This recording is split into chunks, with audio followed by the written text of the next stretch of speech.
Hello students, I hope आप लोग सब अच्छे होंगे। आज हम लोग हमारे न्यूक्लियर फिजिक्स की 4th unit nuclear fission start करने वाले हैं। न्यूक्लियर फिजन को स्टार्ट करने से पहले मुझे आपको ये बताना है, हम ये देखेंगे कि न्यूक्लियर फिजन होता क्यों है। देखो, सबसे पहले हम लोग एक ग्राफ पर चर्चा करेंगे जो मैंने आपको पहले भी बताया है, और जो अगर न्यूक्लियर फिजिक्स पढ़ रहा है तो उसे ये ग्राफ के बारे में जानकारी होना एकदम निश्चित है। उस ग्राफ का नाम है प्रति न्यूक्लियन बंधन ऊर्जा का ग्राफ, या फिर हम कह सकते हैं पर न्यूक्लियन बाइंडिंग एनर्जी का ग्राफ। तो ये किस किस के बीच में होता है? Binding energy per nucleon BE divided by A and atomic weight के बीच के अंदर A, जिससे हम लोग रिप्रेजेंट करते हैं। तो जो हमारे न्यूक्लियंस होते हैं, जो भी नाभिक होते हैं जिनका परमाणु भार 20 से लगा करके 140 के बीच में होता है, 20 से लगा करके 140 के बीच में होता है। इस रीजन में अगर किसी का परमाणु भार आ रहा है, किसी की A की वैल्यू आ रही है, तो वो नाभिक हमारे स्टेबल कहलाएंगे। वो न्यूक्लियस हम लोग क्या बोलेंगे कि वो नाभिक कैसे हैं? मेरे स्थायी हैं, स्टेबल है। तो अब यही प्रकृति का नियम है, यही नेचर कहता है कि कोई भी सब्सटेंस हो, कोई भी सब्सटेंस किस कंडीशन में आना चाहता है? स्टेबिलिटी की कंडीशन में आना चाहता है। सिंस स्टेबिलिटी में आना है उस सब्सटेंस को, तो उसे क्या करना पड़ेगा? इस रीजन के अंदर लाई करना पड़ेगा, यानी कि उसका एटॉमिक वेट जो है उसको 20 to 140 के बीच में होना चाहिए for an atom to be a stable.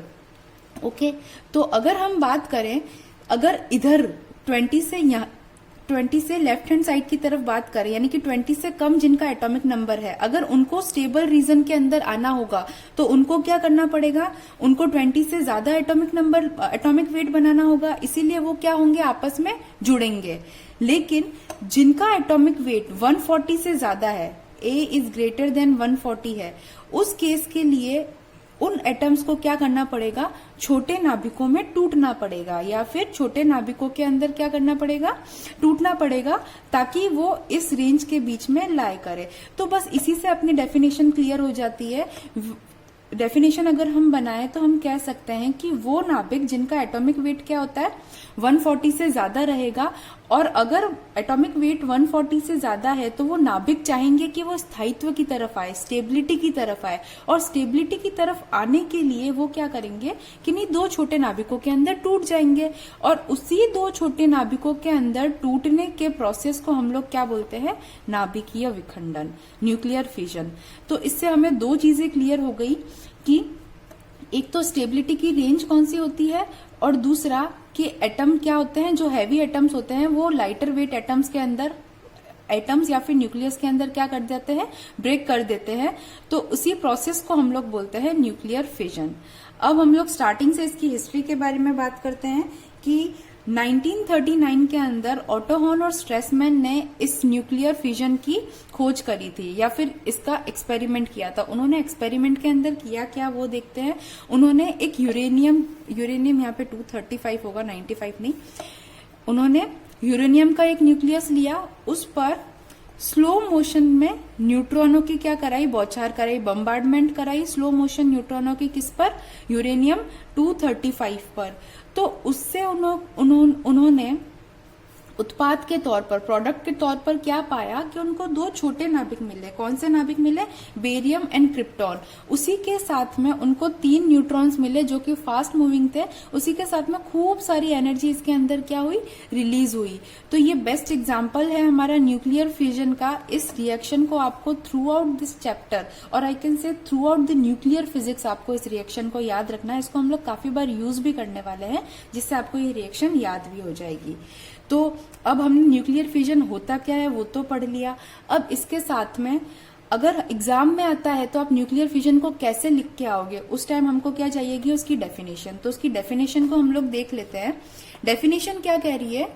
The process in which heavy nucleus breaks into almost 2 similar weighted fragments. Fragments का मतलब होता है खंड, है ना? फ्रेगमेंट्स का मतलब होता है छोटे छोटे खंड। और nucleus is called nuclear fission. वही है जो मैंने कहा है कि वो प्रोसेस होता है जिसके अंदर जो हैवी न्यूक्लियस होता है या भारी नाभिक होता है, वो छोटे छोटे दो सिमिलर खंडों के अंदर या सिमिलर नाभिकों के अंदर टूट जाए।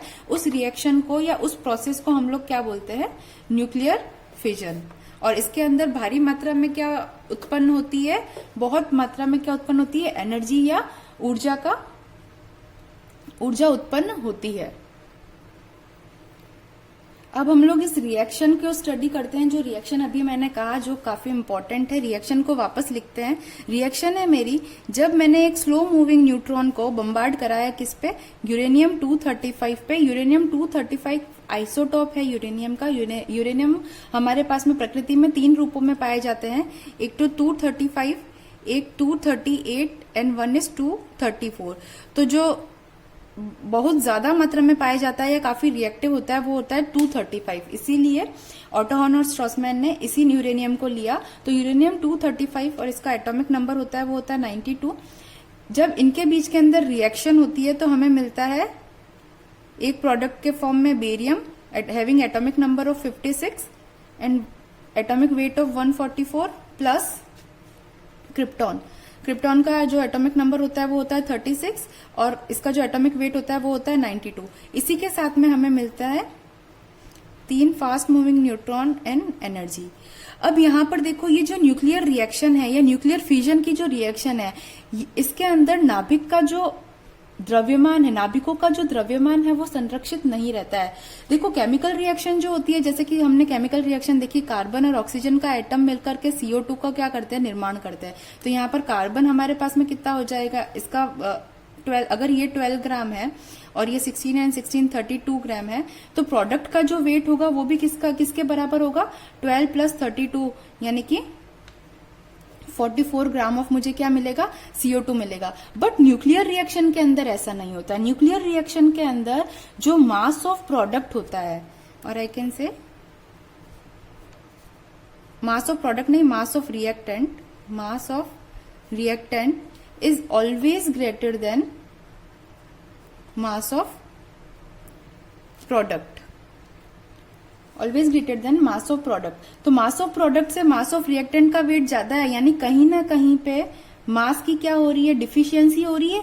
जो यूरेनियम कन्वर्ट हो रहा है बेरियम और क्रिप्टॉन में, और मैं ये कह रही हूं जो मेरी न्यूक्लियर रिएक्शन होती है उनमें केमिकल रिएक्शंस की तरह मास क्या रहता है, कंजर्व नहीं रहता है।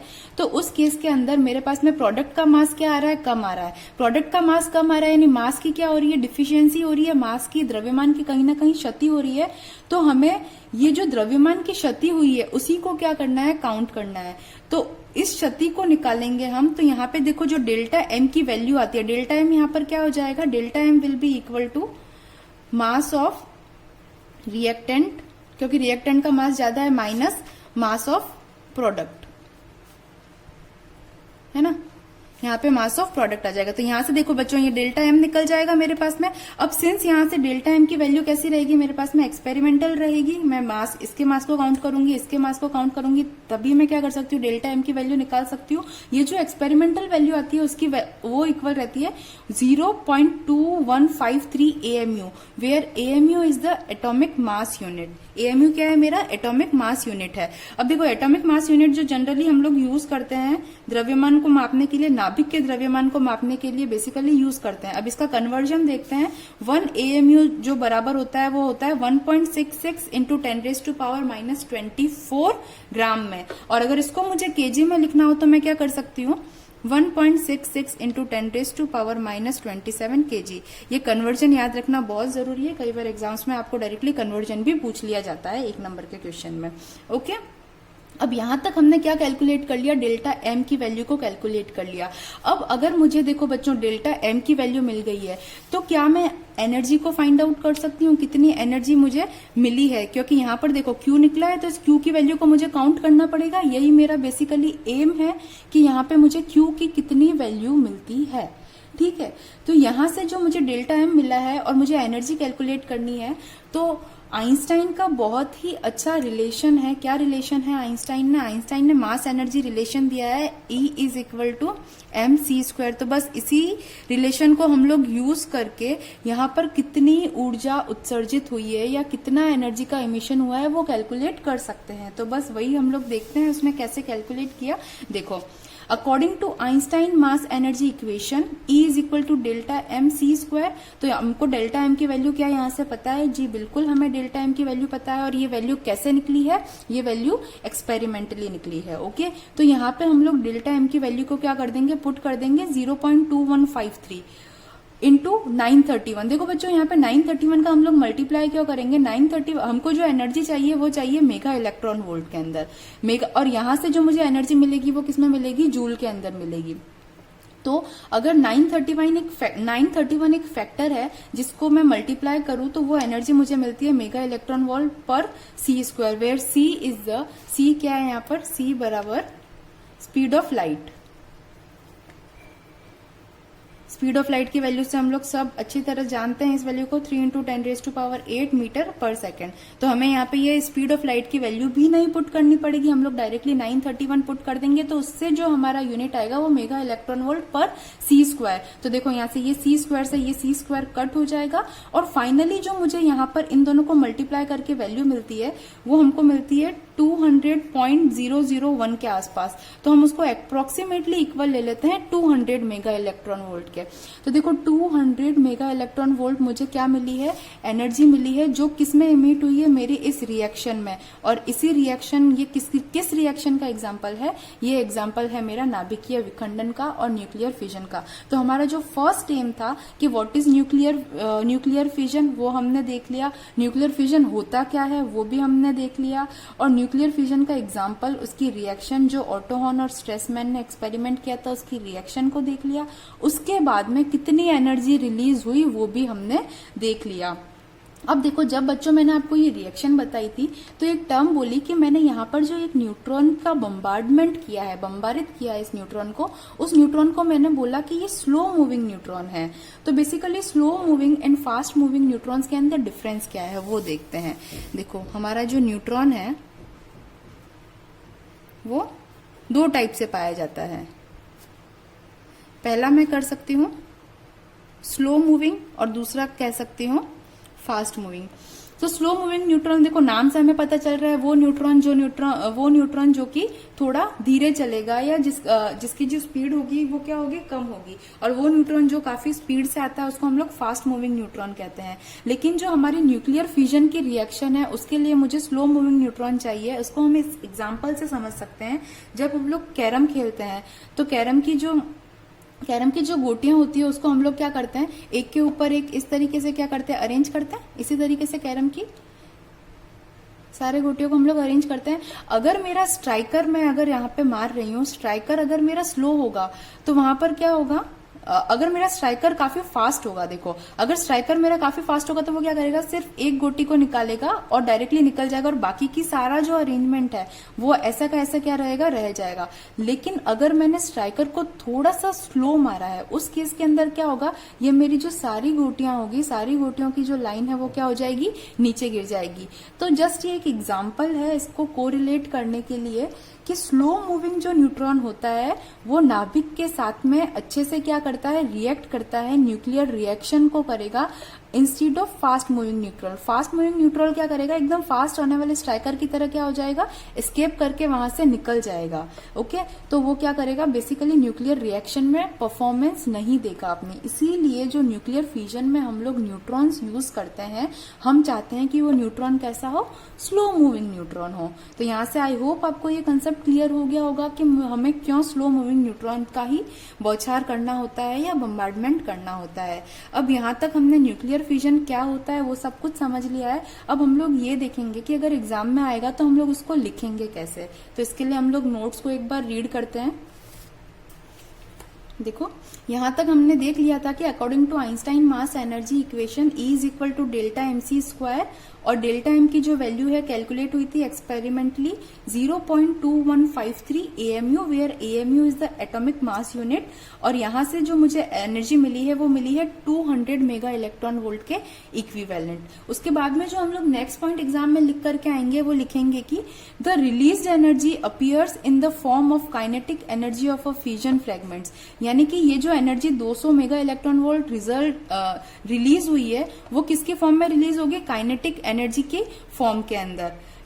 उसके बाद नेक्स्ट पॉइंट देखते हैं, secondary neutrons in the form of gamma rays. अब देखो यहाँ पे सेकेंडरी न्यूट्रॉन, एक टर्म आई है सेकेंडरी न्यूट्रॉन। सेकेंडरी न्यूट्रॉन का मतलब है वो न्यूट्रॉन जो हमें इस रिएक्शन के अंदर प्रोडक्ट में मिले हैं, उत्पाद के अंदर प्राप्त हुए हैं, इन न्यूट्रॉन्स को हम लोग क्या बोलेंगे, सेकेंडरी न्यूट्रॉन। ठीक है, ये जो सेकेंडरी न्यूट्रॉन है वो हमको किस फॉर्म में मिलते हैं, in the form of gamma rays. Okay, तो नेक्स्ट पॉइंट हम लोग ये लिखेंगे। उसके बाद में एग्जाम में और क्या लिख के आएंगे, अगर हमें टिप्पणी लिखनी होगी नाभिकीय विखंडन पर या शॉर्ट नोट लिखना होगा, तो each of 3 neutron produced carries energy of about 2 mega electron volt.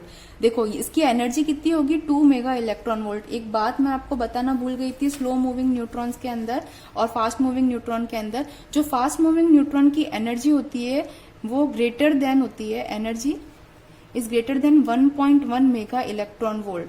लेकिन जो मेरा स्लो मूविंग न्यूट्रॉन होता है उसकी जो एनर्जी होती है वो बेसिकली 0.025 इलेक्ट्रॉन वोल्ट के इक्विवेलेंट होती है। तो आप खुद देख सकते हो इनकी एनर्जी के अंदर कितना बड़ा अंतर है। ये 0.02 इलेक्ट्रॉन वोल्ट है और ये greater than 1.1 mega electron volt है। 10⁶ का यहाँ पे बेसिकली क्या आ जाएगा, मेरे पास में डिफरेंस क्रिएट हो जाएगा। तो हमारा जो 4th पॉइंट है वो इसी से रिलेटेड है कि ये जो मेरे को 3 न्यूट्रॉन्स मिले हैं उनकी जो एनर्जी होती है 2 मेगा इलेक्ट्रॉन वोल्ट के इक्विवेलेंट होती है। यानी कि जो मेरे को उत्पाद के अंदर, प्रोडक्ट के अंदर न्यूट्रॉन मिले हैं वो neutron as a fast moving neutron behave करेंगे and as such being very fast without causing further fission of uranium 235 nuclei। मैंने आपको पहले ही कहा है जो फास्ट मूविंग न्यूट्रॉन है उनकी इतनी हैवी एनर्जी है, वो क्या करेंगे, फर्दर न्यूक्लियर फिजन को परफॉर्म नहीं करेंगे, वो डायरेक्टली क्या कर जाएंगे, नाभिक के अंदर से एस्केप हो जाएंगे, न्यूक्लियर फिजन या नाभिकीय विखंडन को परफॉर्म नहीं करेंगे। बट हम क्या चाहते हैं कि हम हमारे पास में जो उत्पाद के रूप में न्यूट्रॉन्स मिले हैं वो भी क्या करें, उसमें न्यूक्लियर फिजन के अंदर परफॉर्म करें। तो उसको परफॉर्म कराने के लिए हमें उन न्यूट्रॉन्स को क्या करना पड़ेगा, स्लो मूविंग न्यूट्रॉन्स में कन्वर्ट करना पड़ेगा। और उन स्लो मूविंग न्यूट्रॉन्स में कन्वर्ट करने की प्रक्रिया को हम लोग बोलते हैं मंदन की प्रक्रिया। तो हमारा नेक्स्ट पॉइंट इसी पे बेस्ड है, that in order to utilize them for further fission बोले तो nuclear fission of uranium 92 to 235 they need to be slow down somehow. और स्लो डाउन होने की प्रोसेस को ही हम लोग क्या कहते हैं, स्लो डाउन होने की प्रोसेस को हम कहते हैं मंदन की प्रक्रिया। आई होप आपको न्यूक्लियर फिजन का इंट्रोडक्शन अच्छे से समझ में आया होगा। हमारा जो नेक्स्ट लेक्चर होगा उसके अंदर हम न्यूक्लियर फिजन की चेन रिएक्शन को स्टडी करेंगे। Thank you so much guys.